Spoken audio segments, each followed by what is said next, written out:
જય શ્રી કૃષ્ણ પ્રિય દર્શક મિત્રો, મારી આ યુટ્યુબ ચેનલ શ્રી હરિભક્તિ રસમાં તમારા બધાનું હાર્દિક સ્વાગત છે। આજના વિડીયોમાં આપણે અખંડ દીવા વિશે વાત કરીશું। માતાજીના નવરાત્રમાં 9 દિવસ સુધી અખંડ દીવો પ્રગટાવવામાં આવે છે। અખંડ દીવાનું મહત્ત્વ શું છે? અખંડ દીવો કેમ પ્રગટાવવો જોઈએ? અખંડ દીવો ઓલવાઈ ન જાય તેના માટે શું કરવું જોઈએ? અખંડ દીવો પ્રગટાવી રાખવાના નિયમો શું છે? એમને ક્યાં સ્થાન આપવાનું, એ બધું વિગતવાર આપણે વિડીયોમાં જાણીશું। તો તમને મારી વિનંતી છે કે વિડીયો અંત સુધી જોતા રહેજો, કેમ કે અખંડ દીવો સતત 9 દિવસ સુધી પ્રગટાવી રાખવા માટે શું ઉપાય કરવાના છે, દીવો ઓલવાવો ન જોઈએ એ માટે શું ઉપાય કરવાના છે, તે બધું આજે આપણે વિડીયોમાં જાણીશું। તો ચાલો હવે શરૂ કરીએ આપણે અખંડ દીવાનું મહત્ત્વ અને એના ઉપાય। હિન્દુ ધર્મમાં દીવો પ્રગટાવવો ખૂબ જ શુભ માનવામાં આવે છે। કોઈપણ શુભ કાર્ય અને ઉપવાસ પૂજા કરવા પહેલાં દીવો પ્રગટાવવામાં આવે છે। ઘણા પ્રસંગોએ લોકો અખંડ જ્યોત એટલે કે અખંડ દીપ પૂજા પણ પ્રગટાવે છે। ઘણા ભક્તો નવરાત્રિ પર માતાની અખંડ જ્યોત પ્રગટાવે છે। વાસ્તવમાં જ્યોતને ઓલવ્યા વિના ઘણા દિવસો સુધી પ્રજ્વલિત રાખવાને જ અખંડ જ્યોત કહેવામાં આવે છે। નવરાત્રિ દરમિયાન ભક્તો સતત 9 દિવસ જ્યોત પ્રગટાવે છે। નવરાત્રિના પ્રથમ દિવસે કલશની સ્થાપના કરવામાં આવે છે અને અખંડ જ્યોત પ્રગટાવવામાં આવે છે। નવરાત્રિમાં અખંડ જ્યોત પ્રગટાવીને ભક્તો માતાના આશીર્વાદ મેળવે છે। અખંડ જ્યોતિ પૂજા કરતા પહેલાં ભક્તોએ શાસ્ત્રોમાં અખંડ જ્યોતિ પ્રગટાવવાના નિયમ વિશે જાણી લેવું જોઈએ। તો ચાલો જાણીએ અખંડ જ્યોતિના નિયમો અને મહત્ત્વ। માન્યતા છે કે અખંડ જ્યોત પ્રગટાવવાથી માતાજી પોતે દીવામાં વિરાજમાન થાય છે, તેથી માતાનું આશીર્વાદ હંમેશા ઘર પરિવારના સભ્યો પર બન્યું રહે છે। જીવનમાં ધન ધાન્યની ખોટ પૂર્ણ થાય છે અને વેપાર તથા નોકરીમાં ઉન્નતિનો સંદેશ પણ આવે છે। અખંડ જ્યોત માત્ર દીવો નથી હોતો, પણ આ ભક્તિનું પ્રકાશ હોય છે। તેથી 9 દિવસ સુધી અખંડ જ્યોત પ્રગટાવવાથી જીવનના અંધકાર દૂર થાય છે। અખંડ જ્યોત પ્રગટાવવાથી ઘર પરિવારમાં સુખ શાંતિ બની રહે છે અને માતા દુર્ગાની કૃપાથી બધા કાર્ય સિદ્ધ થાય છે। નોરતામાં મનોકામના પૂર્ણ કરવા માટે ભક્તોને અખંડ જ્યોત પ્રગટાવવી જોઈએ। અખંડ જ્યોત પ્રગટાવવાથી તમામ પ્રકારના વાસ્તુ દોષ પણ દૂર થાય છે।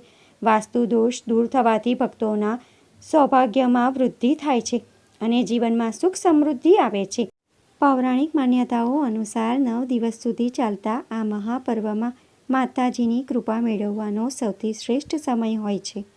આ દરમિયાન ભક્ત માતાને પ્રસન્ન કરવા માટે 9 દિવસ સુધી ઉપવાસ રાખતા હોય છે। નવરાત્રિના પહેલે દિવસથી જ કળશ સ્થાપના સાથે અખંડ જ્યોત પ્રગટાવવાનો પણ નિયમ છે।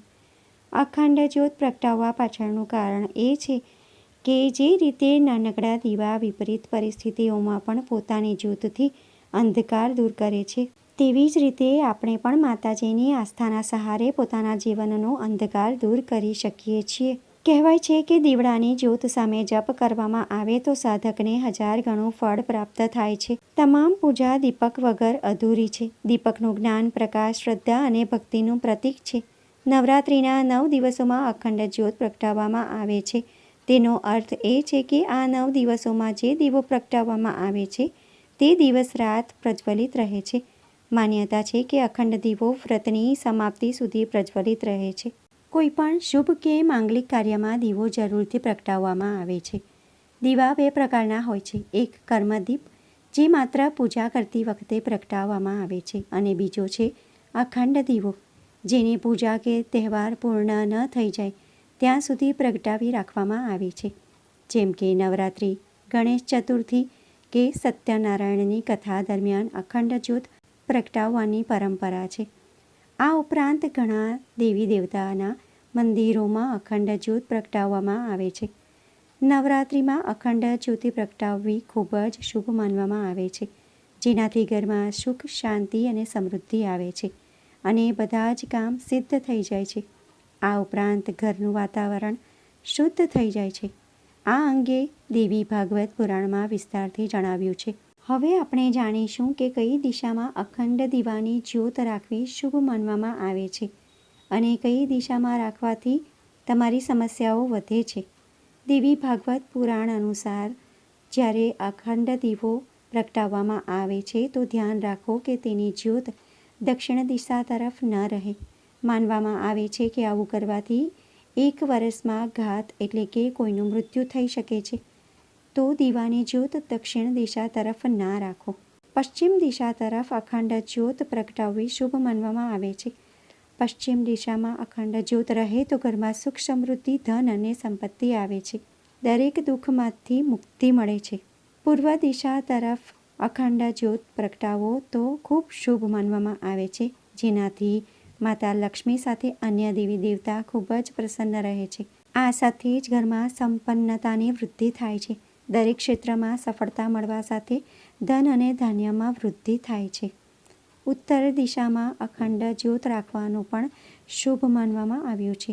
જો કોઈ ઘરમાં ઉત્તર દિશામાં અખંડ જ્યોત પ્રગટાવવામાં આવે તો આયુષ્યમાં વધારો થાય છે, સાથે જ અકાળ મૃત્યુનો ભય પણ ટળે છે અને ઘરમાં ધનની પ્રાપ્તિ થાય છે. હવે આપણે અખંડ દીવાના નિયમો જાણી લઈએ.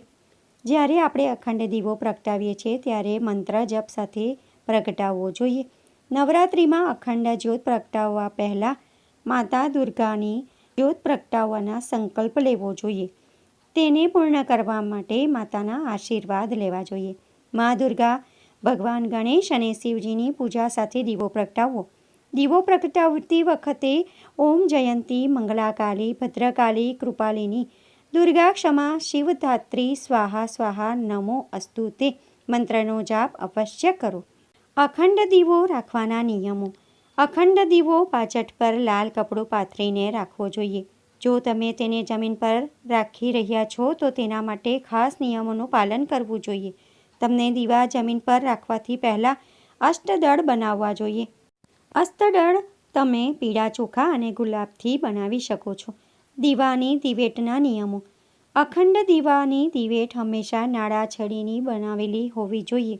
નાળા છડીથી સવા હાથની દિવેટ બનાવવી જોઈએ. નાળા છડીની દિવેટ 9 દિવસ સુધી પ્રગટવી જોઈએ. તેથી ભૂલથી પણ તેને ઓલવવા ન દેવું જોઈએ. આવી પરિસ્થિતિમાં આ જ્યોત ખંડિત થઈ જાય છે. શુદ્ધ ઘીની જ્યોત પ્રગટાવવી જોઈએ. અખંડ જ્યોત પ્રગટાવવા માટે શુદ્ધ દેશી ઘીનો ઉપયોગ કરવો જોઈએ. પણ જો તમારી પાસે ઘી ન હોય તો તમે કોઈ બીજું ઘી કે તલના તેલમાં કે સરસવના તેલથી પણ જ્યોત પ્રગટાવી શકો છો. અખંડ જ્યોત માતાની જમણી બાજુએ રાખવી શુભ છે. જો કે તેલ જ્યોત માતાની ચોકીની ડાબી બાજુ રાખવી જોઈએ. અખંડ જ્યોત માટે પિત્તળનો દીવો વાપરવો. જો તમારી પાસે પિત્તળનો દીવો ન હોય તો તમે માટીનો દીવો વાપરી શકો છો. જ્યાં તમે અખંડ દીવો પ્રગટાવવાના હોય એ સ્થાનને એકદમ સ્વચ્છ કરી દેવું અને બાજોઠ પર લાલ કપડું પાથરીને ત્યાં તમારે દીવો પ્રગટાવવો. આ સ્થાનને અગ્નિદેવનું સ્થાન કહેવામાં આવે છે, એટલે કે અગ્નિદેવનું સ્વામી કહેવામાં આવે છે. તમારે અખંડ જ્યોતથી બીજા દીવા પ્રગટાવવા ન જોઈએ. આમ કરવું અશુભ ગણાય છે. નવરાત્રિ દરમિયાન ઘરના સભ્યોએ અખંડ જ્યોતિનું ખાસ ધ્યાન રાખવું જોઈએ. તેના માટે પર્યાપ્ત પ્રમાણમાં ઘી અને તેલ નાખતા રહેવું જોઈએ. હવે આપણે દીવો ઓલવાઈ જાય તો શું કરવું તે જાણીશું. જો 9 દિવસની અંદર અખંડ જ્યોત ઓલવાઈ જાય તો માતા દુર્ગાની માફી માંગવી અને ફરીથી દીવો પ્રગટાવવો જોઈએ. શારદીય નવરાત્રિના 9 દિવસ પૂરા થાય પછી દીવાને ઓલવવા માટે ફૂંક ન મારવી. આવું કરવું અશુભ ગણાય છે. દીવો જાતે જ ઓલવવા દેવો જોઈએ. તો ભક્તો, આજના વિડીયોમાં આપણે અખંડ દીવાનું મહત્ત્વ શું છે એ જાણ્યું. દીવાના નિયમો જાણ્યા. દીવો પ્રગટાવી રાખવા માટે શું કરવું જોઈએ એ પણ જાણ્યું. અને દીવો ભૂલથી ઓલવાઈ જાય તો એના માટે શું ઉપાય કરવાના એ પણ આપણે જાણ્યું. આશા કરું છું કે આજનો વિડીયો તમને પસંદ પડ્યો હશે. જો તમને મારો વિડીયો પસંદ પડ્યો હોય તો મારા વિડીયોને લાઇક કરજો અને બીજા બધા લોકો સુધી વિડીયોનો પ્રચાર કરજો, જેથી બીજા લોકો પણ અખંડ દીવાના મહત્ત્વ વિશે જાણી શકે અને ઉપાય કરી શકે. કમેન્ટમાં જય દુર્ગામાં, જય અંબેમાં જરૂરથી લખજો.